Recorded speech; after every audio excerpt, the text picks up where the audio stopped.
Good evening. As you see, you have two of us. Kalpana decided to ask both of us, which we're both flattered about, but we'll try to be as brief as possible and as great as Professor Levinson. The first time that I ever heard the name Kalpana Srinivasan was at a legal dinner in New York, not from anyone at Synder and Godfrey, but when the recently retired dean of Stanford Law School, Kathleen Sullivan, approached me at a dinner and said how disappointed she was that Kalpana had decided to join Synder and Godfrey after her clerkship. Kathleen said she had always hoped to persuade Kalpana to join her, as she was one of her favorite students. Kalpana wanted to be in California, and that really, I think, had formed the decision at the outset. But Kathleen concluded by saying how lucky Marc was to have Kalpana as part of the firm. And then she looked and said, "Chris, I hope you two take care of her because she is that special." So it turned out she didn't need very much caretaking, because in no time she distinguished herself as a great trial lawyer, as a leader in the law firm. She successfully tried commercial and patent cases in California, Texas, and other parts of the South. And because some of those places did not have menus appropriate for a vegetarian, she became legendary, surviving on cheese, packaged hotel snacks, and peanuts, all to the amazement of her colleagues. In addition, in her so-called free time, Kalpana devoted herself to bar groups and public service, including the Western Justice Center, SABA, the Jenny Commission, Senator Padilla's Judicial Advisory Committee, but most important to Kalpana, she was able to raise two wonderful children with her partner in life, Rory. And her elder son, Kieran, is here tonight, and he is being primed to come to more bar events after today. Like our other honoree tonight, Kalpana is highly fashionable, occasionally over the top. At her American wedding, she wore a gorgeous and sparkling dress that she had ordered from a designer in London. There was only one problem, which the designer had failed to disclose. The dress weighed 19 pounds. But Kalpana carried on, undeterred, and went through the night as if she were wearing chiffon. Like Justice Manella, Kalpana is a dancer, modern dance, not ballet. And she is known for her great shoes, Manolos instead of Ferragamos. But frivolity aside, besides being Kalpana's friend, I would like to think that one of the reasons that Kalpana asked me to speak tonight is that I might be able to channel the thoughts of her Ninth Circuit judge and our dear friend Ray Fisher, and what he might have said if he were alive tonight. Marc and I traveled extensively with Ray and his wife Nancy, and over these trips we discussed law clerks, and some of whom we shared. He cherished every single law clerk he had, but Kalpana was a little different. She remained close to Ray in the years after her clerkship, and Ray and Nancy viewed Kalpana as really part of their family.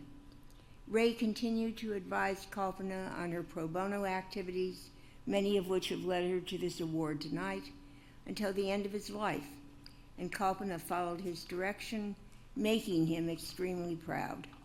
So Kalpana, let me say how proud Marc and I are of you, but also how proud Judge Fisher would be if he were here tonight.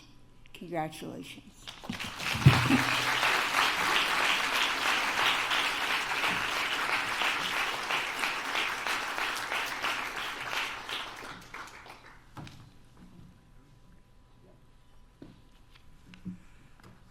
Good evening. I am the other half, not the better half, I can tell you that. This evening, I have the privilege of recognizing for the Beacon of Justice Award my law partner and good friend, Kalpana Srinivasan. Kalpana is not just an extraordinarily brilliant and accomplished trial lawyer. She is a true leader of the bar, a trusted mentor to young lawyers, an inspiring role model for all persons who would seek a career in the law, but especially women and others who have been historically underrepresented in the profession, and a person who has helped so many achieve so much in our community. Her well-deserved accolades are far too many to list in just a few minutes.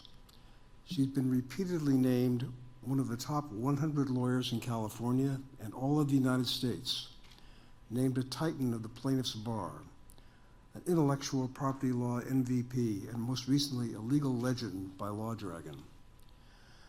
My 100-plus law partners hold Kalpana in the very highest regard for her integrity, her judgment, and her wisdom.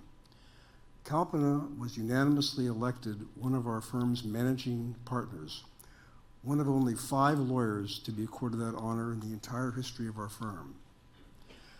How she finds the time to manage our firm, be active in the legal profession as a leader of so many professional organizations such as the International Academy of Trial Lawyers, the Western Justice Center, the South Asian Bar Association, to name just a few, take on speaking engagements as a highly sought-after panelist by the ABA's antitrust section, the USC School of Law's Intellectual Property Institute, and many others, and still try case after case across the country as part of her very active trial docket, and most importantly, be a wonderful and caring wife and mother to her 2 remarkable young children, and as Chris mentioned, Kieran is here with us tonight.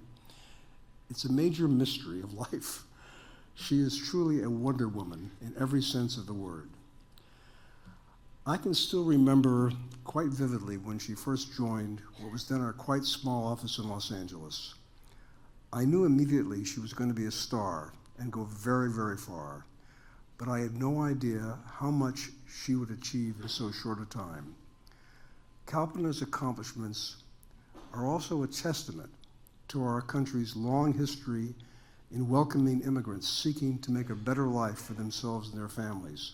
Kalpana's parents were both born in South India, and Kalpana's father, who earned a medical degree in India, came to this country in 1965 when doctors from abroad were invited to immigrate to help fill a shortage of doctors in the United States. Kalpana's mother, and I'm very pleased to say that she's here with us this evening, who, like her father, was the first in her family to attend college, studied science as a graduate student here, and later became, like her father, a distinguished doctor. Kalpana's parents had no family members in the United States or really anywhere outside of India. When Kalpana was born, she was the first in her family to be born in the United States. Through hard work and determination, she was admitted to Yale for college, where she studied comparative literature. After college, she pursued a career in journalism and became a reporter for the Associated Press. And in that capacity, attended many events at the White House, including state dinners.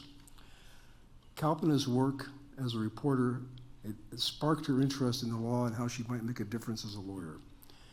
She sought and gained admission to Stanford Law School, where she excelled in her studies. As Chris mentioned, after graduation, she was hired by Judge Ray Fisher as one of his law clerks, and I can say that he absolutely adored her. We were very fortunate that she chose our firm after her clerkship. Her achievements are indeed a testament to the American dream, and Kalpana's sister also has accomplished a great deal. She is a highly respected neurosurgeon. In fact, we're lucky that Kalpana didn't join the family business and become a doctor too. I'm very fortunate to be able to count Kalpana as my colleague and friend, and I'm very proud to be able to present the Beacon of Justice Award to such a deserving, and most of all, to such a very good and kind person. Thank you.